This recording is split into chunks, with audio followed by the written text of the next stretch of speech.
I'm pleased to provide this brief presentation called Developing Workers' Compensation Policy for All Workers, Gaps Facing Precariously Employed in Ontario. A challenge with return to work processes and policies in Canada, as well as many other jurisdictions, is that they were developed with standard rather than precarious jobs in mind. So that context guided our study. Our focus was on how precariously employed workers could access or fail to access workers' compensation and return to work after work injury. And we also wanted to know how employers of these workers described their return to work approaches. We've conducted a qualitative research study to address some of these questions using in-depth interviews as our method. The workers who we focused on were on limited term contracts, worked part-time, were self-employed, or earned minimum wage. The employers we interviewed hired those types of workers. Our final sample included 14 workers and 5 employers. I'll now turn to the 3 key findings of our study. The first is that we were seeing return to work policy implementation in the context of extreme knowledge and power differences between the employer and the worker parties. Legally in Canada, in Ontario where our study was focused, employers have a duty to accommodate all workers after they're injured. But we saw employers and workers operating at 2 extremes.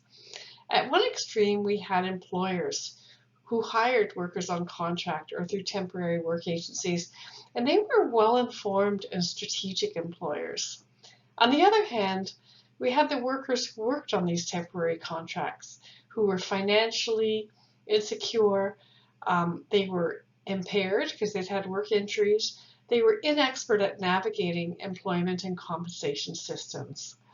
So the employers were able to engage in claim suppression maneuvers, such as offering to pay workers while they were off rather than submitting a claim to workers' compensation. And meanwhile, we came across workers who didn't even know that workers' compensation was a possibility for them. A second key issue that affects policy regarding return to work of precariously employed workers is that return to work policy implementation is occurring in the context of unsteady employment. For precariously employed workers, they're changing jobs regularly, they may have 2 part-time jobs, and in these cases, injury attribution becomes very contestable. And we have a quote here from Alice, who was a seasonal forest worker, who talked about not being able to prove that she had her injury because the other precariously employed person who she was working with had already gone back home to their country and couldn't provide witness testimony about the event. A third key issue was return to work policy in the context of employment insecurity. And the issue here is that even when workers are aware of their rights, they can be fearful about activating these rights because they fear that if they do so, their contract will be discontinued or not renewed, or other things might happen.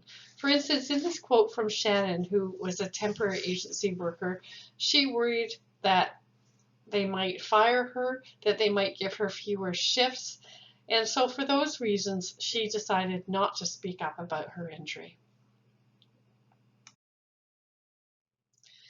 Altogether, in this study, workers and employers described how return to work policy worked, and we saw different ways that it didn't work very well for precariously employed workers. So the key question here is, how can we create policy that adequately supports precariously employed workers? It's interesting to see that temporary policies created in Canada during the COVID-19 pandemic recognize precarious worker vulnerability and provide a promising model.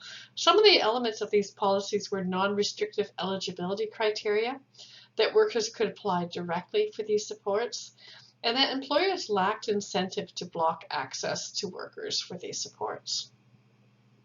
If anyone's interested in hearing more, please feel free to reach out to me, and we have the manuscript published and the link is in this slide. Thank you.